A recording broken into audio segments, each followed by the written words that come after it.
At Göbekli Tepe, massive T-shaped pillars weighing up to 20 tons stand perfectly upright, built over 11,000 years ago by people with no wheels, metal tools, or written language. Archaeologists called it a marvel. Engineers called it impossible. But a hidden trick in the pillar's shape reveals a secret, a structural weight hack that made the impossible work. These ancient builders didn't just move stones, they manipulated gravity itself. And what they left behind still has modern experts speechless. The pillars that should not be standing. At Göbekli Tepe in southeastern Turkey, archaeologists unearthed something that rewrote history. Massive T-shaped limestone pillars, some weighing between 10 to 20 tons. These megaliths were arranged upright in circular stone enclosures, and astonishingly, no mortar holds them in place. What's more, they were buried deliberately by the people who built them. But here's the kicker. They were constructed 11,500 to 12,000 years ago, before farming, before pottery, and long before the tools or techniques historians believed were necessary to build something of this scale. Some pillars are as large as a city bus, yet they stand balanced with no modern support. Excavations show no cranes, no ramps, and no heavy tools nearby. This alone makes their erection an engineering mystery. These weren't accidental formations. They were planned, cut, transported, and raised with purpose. The sheer size and balance of the stones would challenge even modern builders. When first revealed, structural engineers asked the obvious, how were these even lifted? Without wheels, animals, or pulleys, the T-shaped pillars should not be standing. But they are. And they're not leaning or cracking. They are still aligned as if placed yesterday. And that's just the beginning. Before civilization is the timeline problem. Göbekli Tepe is older than history as we know it. It predates Stonehenge by 6,000 years and the Great Pyramid by more than 7,000. This wasn't built by a sophisticated kingdom or empire. It was built by hunter-gatherers, people who, according to textbooks, shouldn't have had permanent homes, let alone the capacity to move multi-ton stones into mathematically perfect enclosures. This presents the ultimate timeline problem. How could a pre-agricultural society have the coordination, labor force, and vision to create a megalithic site with such architectural sophistication? They had no wheels, no metal tools, no writing, and no domesticated animals. Yet they produced a feat of stonework and spatial planning unmatched until thousands of years later. Most of what we consider advanced civilization, cities, religion, writing, came long after Göbekli Tepe, and yet it challenges that sequence. As one archaeologist put it, this site didn't emerge because of civilization. It may be that civilization emerged because of this site. That idea flips everything. These weren't primitive nomads. They were something else, something we've yet to fully understand. The T-shape isn't decorative. At first glance, the pillars of Göbekli Tepe seem like abstract sculptures, but a closer look reveals something stunning. The T-shape isn't just a design, it's a representation of the human form. Arms, hands, belts, and loincloths are carved into the stone, clearly depicting stylized human figures. This changes the purpose of the structure. These aren't just support beams, they're statues. And more curiously, in each circular enclosure, the two largest pillars are placed in the center, facing each other like sentinels or guardians. Their positioning appears ceremonial, symbolic, and intentional. But here's where engineers took notice. The T-shaped design distributes mass differently than a rectangular column. The horizontal crossbar adjusts the center of gravity, altering how the weight is supported. Engineers now believe that this wasn't just a symbolic design, it had structural benefits. The design may have helped with stability during lifting and placement, acting like a counterbalance. In other words, the shape made the impossible task slightly more possible. A functional shape disguised as symbolism, or symbolic engineering with hidden physics. It's one of the first hints that these builders weren't guessing. They were calculating, with intentional geometry carved into every stone. The weight problem that breaks every model. moving a 10 to 20 ton stone today requires cranes, trucks, or rollers. But at Göbekli Tepe, no such tools existed. The quarry for the stones lies hundreds of meters away, uphill, and yet dozens of these massive pillars were transported and placed upright. Experimental archaeologists have tried recreating the feat with manpower alone. The results? Underwhelming. Small teams couldn't budge them.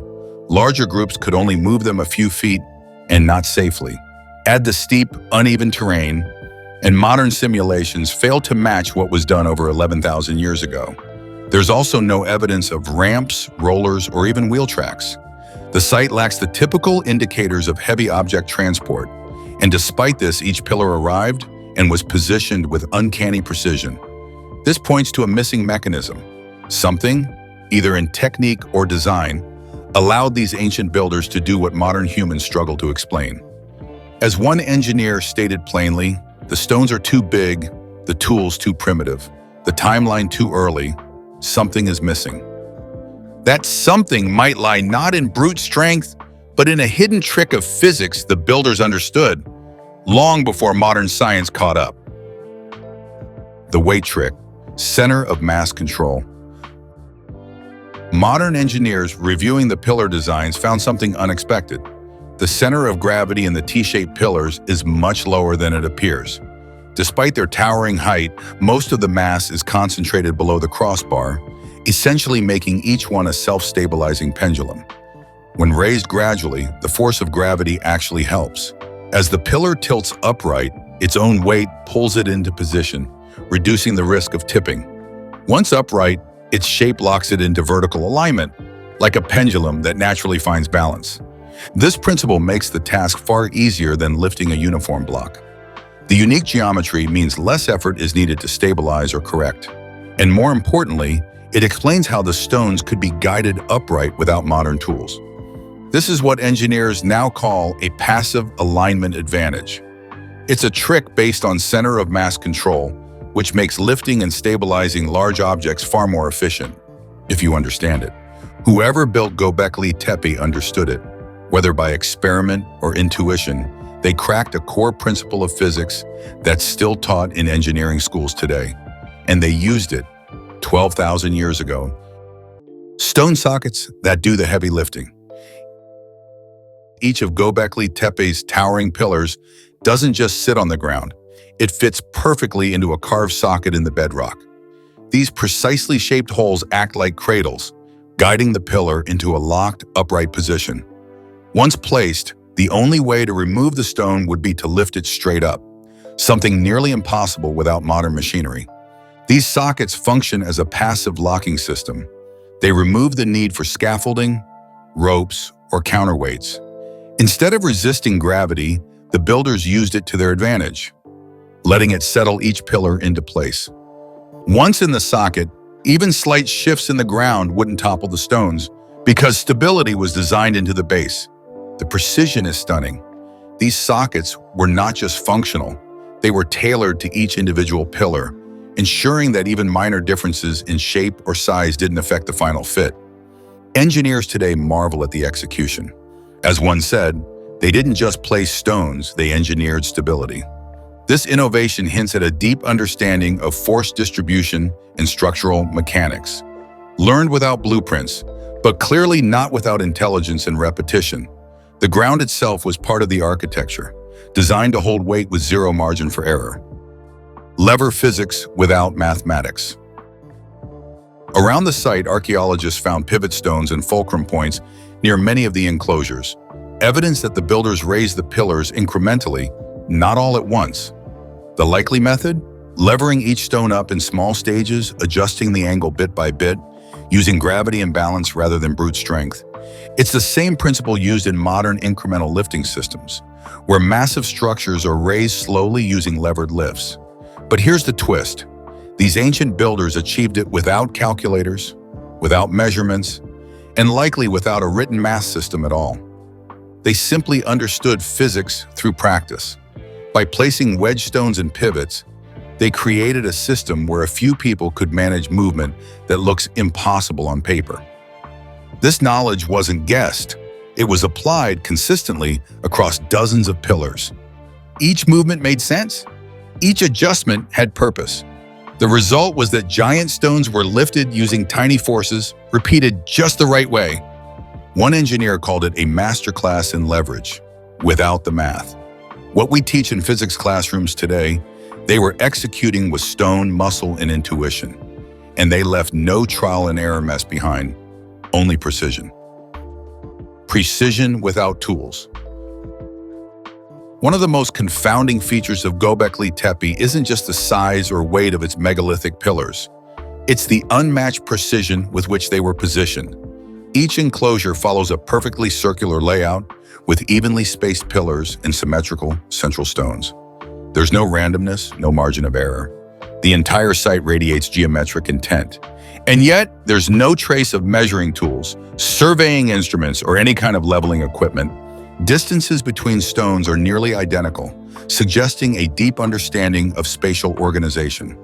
These builders weren't improvising. The consistency indicates a preconceived plan, one they executed without modern aids. Perhaps even more astonishing is what happened after the stones were set. The famous relief carvings of foxes, lions, vultures, and abstract symbols weren't carved before placement.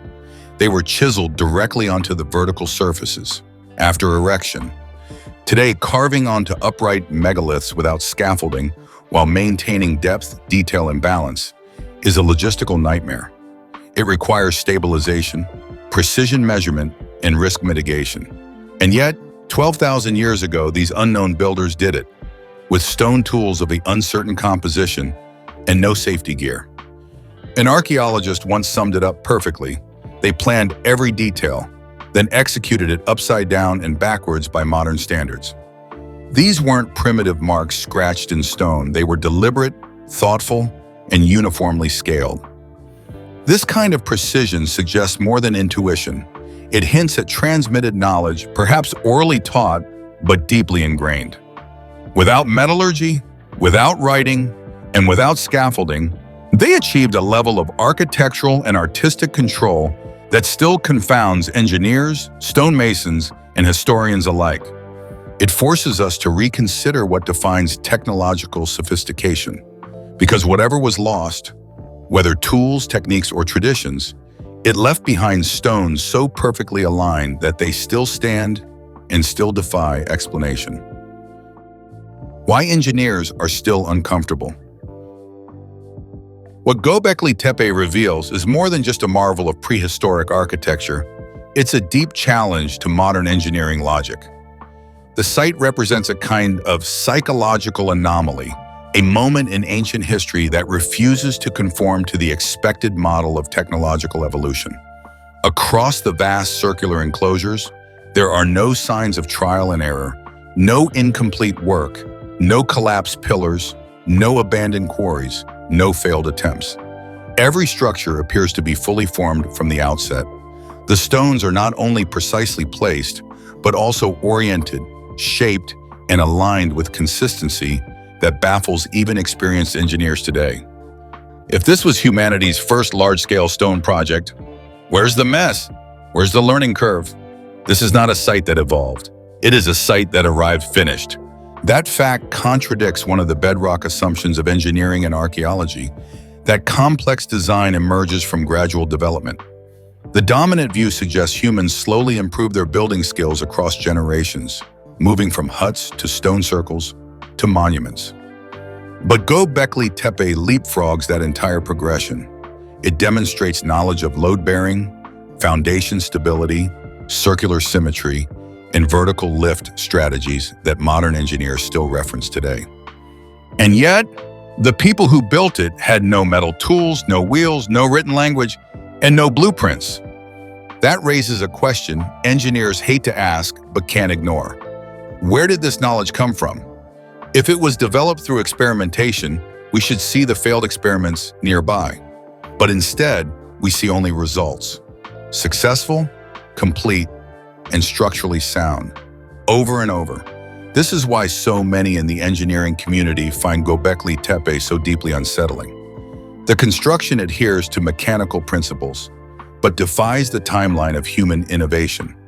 As one structural analyst famously remarked, it's as if someone handed them the blueprint before they even understood the concept. The discomfort doesn't come from what's there. It comes from what's missing. There's no infrastructure, no evidence of support systems, no signs of the complex logistics a project of this scale would normally require. Just stones in the right place, every time. And that makes Göbekli Tepe not just a site of archaeological importance, but a riddle that continues to haunt the very foundations of engineering history. The final shock, they buried it on purpose.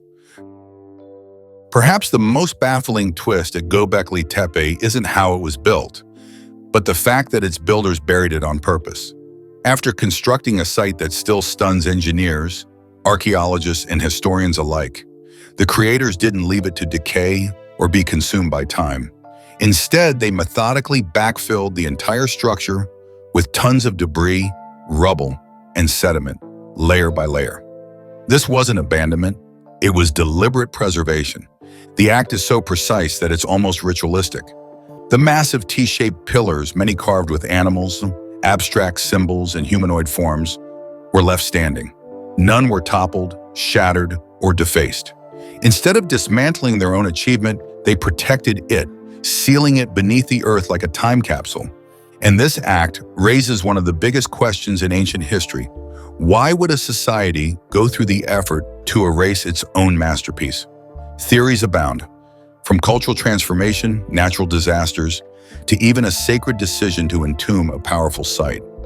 Some researchers suggest Göbekli Tepe's purpose was so ritually significant that once its function had been fulfilled, it had to be concealed.